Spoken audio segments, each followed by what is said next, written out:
السلام علیکم ورحمۃ اللہ وبرکاتہ۔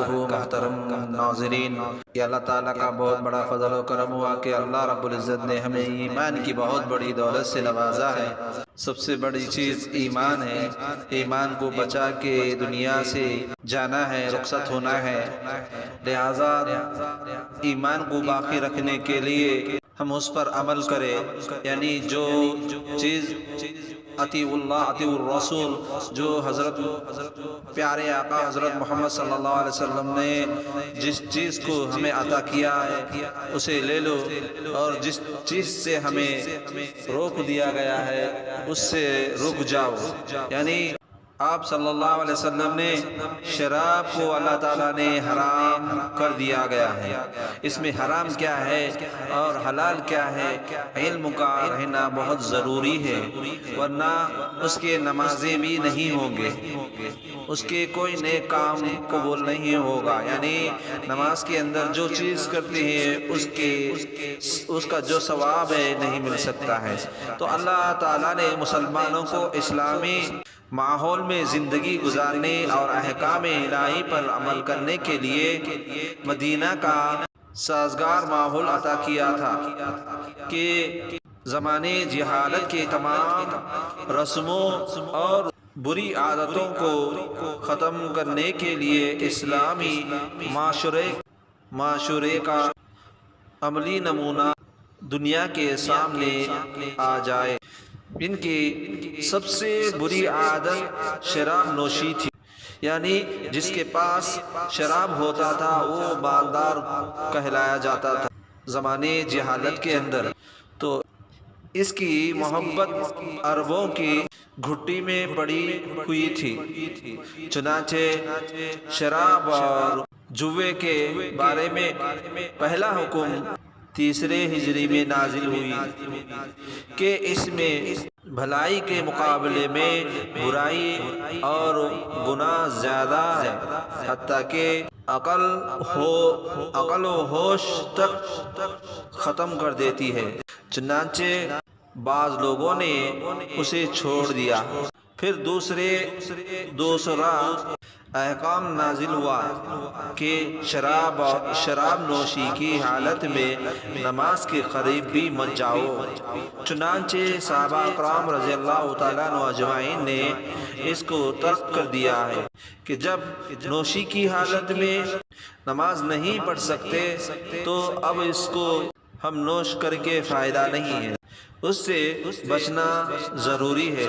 پھر شراب کے متعلق سورہ مائدہ کی 3 آیت میں نازل ہوئی، اس میں قطعی طور پر شراب کو حرام قرار دیا گیا ہے۔ صحابہ رضی اللہ تعالیٰ عنہ اجمعین نے ایمان کی جذبے کا حال یہ تھا کہ حکم ملتے ہی شراب کے برتن اور مٹکیاں توڑ ڈالے، یہاں تک کہ مدینے کی گلیوں اور سڑکوں پر شراب بہتی نظر آ رہی تھی۔ سامعین، ہم اس سے یہ علم حاصل کرنا چاہیے کہ شراب ہر چیز سے برائی ہے، اس سے کوئی فائدہ نہیں، دنیا کے اعتبار سے نہ فائدہ ہے نہ آخرت کے اعتبار سے نہ فائدہ ہے، بلکہ اس سے کوئی ہمیں فائدہ نہیں ہے، لہذا اسے حرام قرار دیا گیا ہے۔ اللہ رب العزت نے اللہ تعالیٰ ہم کو حکم کر دیا کہ حرام تو حرام کر دینا چاہیے اور جو حلال ہے اس کو حلال کرنا چاہیے، یعنی جائز چیز کو جائز بنائے، جائز کو ناجائز نہ بنائے۔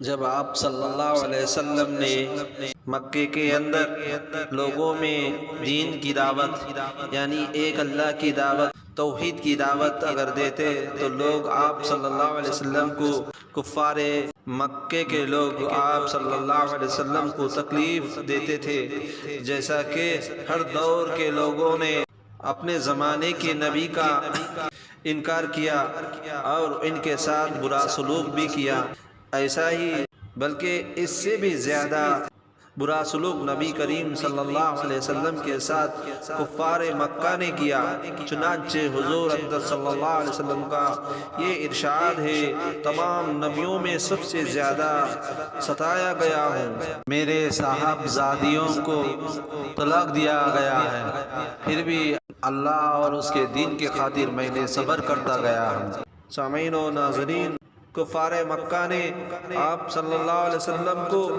اور آپ صلی اللہ علیہ وسلم کے صحابہ کو ستانے میں کوئی کسر نہ چھوڑی۔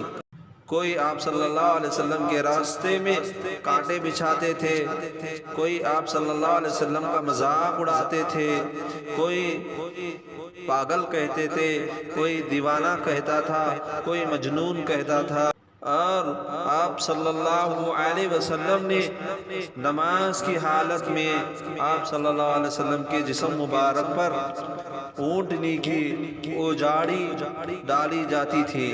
کبھی آپ صلی اللہ علیہ وسلم کے گلے میں چادر کا پھانڈا ڈال کر پھانسی ڈال کر کھینچتے تھے، اسی دین کی خاطر۔ پیارے آقا حضرت محمد صلی اللہ علیہ وسلم کے 2 بیٹیوں کو طلاق دی گئی، مگر پیارے آقا حضرت محمد صلی اللہ علیہ وسلم برابر استقامت کے ساتھ، صبر و استقامت کے ساتھ اللہ کے دین کی تبلیغ میں مشغول رہے، اور کفار مکہ پیارے آقا حضرت محمد صلی اللہ علیہ وسلم کو تکلیفیں پہنچانے کے باوجود دین کی تبلیغ سے روکنے میں ناکام رہے۔ اسی لیے سامعین، ہم دین تبلیغ یعنی لا الہ الا اللہ محمد الرسول اللہ کو پھیلانے کے لیے ہم دین کو سیکھیں اور اس پر عمل کریں، تو 2 جہاں ہم کامیاب و کامران ہوں گے۔ ہمارے اخلاق، ہمارے کردار، ہمارے صبر، ہمارے چلنا، ہمارا بیٹھنا، ہمارا گفتگو، یہ سارے چیزیں ہمارے آقا، پیارے آقا حضرت محمد صلی اللہ علیہ وسلم کے اتباع میں ہیں۔ اگر کوئی محمد صلی اللہ علیہ وسلم کے طریقے میں چلے گا، وہ 2 جہاں کامیاب ہوگا۔ اگر کوئی آدمی حضرت محمد صلی اللہ علیہ وسلم کے طریقے پہ نہ چلے، وہ 2 جہاں ناکامیاب و ناکامران ہوگا۔ دوستو، اس لیے ناظرین اکرام، ہم محمد صلی اللہ علیہ وسلم کو ہمارے جان سے بھی زیادہ، اور ٹھنڈا پانی سے بھی زیادہ، اور ماں باپ سے بھی زیادہ محبت نہ کرے، وہ کامل ایمان والا نہیں ہوتا۔ دوستو، اتنی محبت کرے، چاہے جان جائے، چاہے تمہارے ٹکڑے ہو جائے، کہ محمد صلی اللہ علیہ وسلم کی خاطر دین کا کام کرے، محمد صلی اللہ علیہ وسلم کے دین کو زندہ کیسا کرے۔ اس طرح ہم سوچتے رہیں گے اور اس پر عمل کرتے رہیں گے، ضرور کامیاب کامران ہوں گے۔ دوستو، اگر یہ ویڈیو اچھی لگی تو لائک، کامنٹ، شیئر، اگر نئے لوگ ہو تو ضرور اس چینل کو سبسکرائب کر کے آگے بڑھائے اور سپورٹ کرے۔ اسی طرح انشاءاللہ اچھے ویڈیو بنانے کے لیے کوشش کروں گا۔ السلام علیکم ورحمۃ اللہ۔